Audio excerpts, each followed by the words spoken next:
Paano ba maging digital creator? Gusto mo bang maging digital creator pero hindi mo alam kung paano magsimula? Well, sa video na ito, ituturo ko sa inyo kung paano magiging successful digital creator. Tip 1. Piliin kung ano ang niche mo. Gusto mo bang magpatawa, magturo, o mag-share ng lifestyle mo?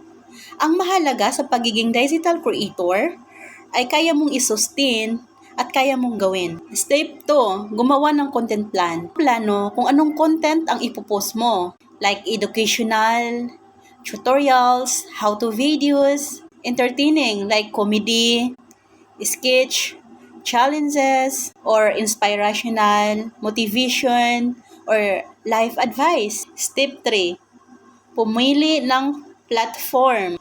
Facebook para sa reels at vlog. TikTok para sa short form content. YouTube para sa mga mahahabang videos. Or Instagram para sa mga aesthetic content. Step 4.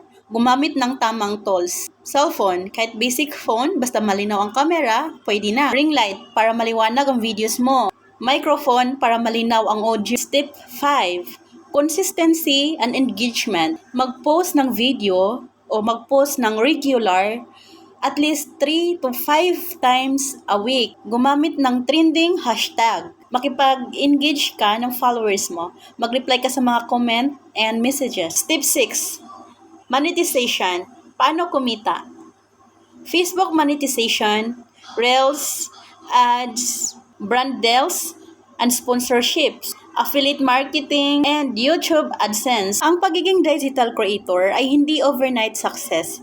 Pero kapag magsimula ka ngayon at maging consistent ka, siguradong mararating mo rin ang pangarap mong magiging full-time creator. So guys, if you want to learn more about digital creator, please follow for more tips. Thank you.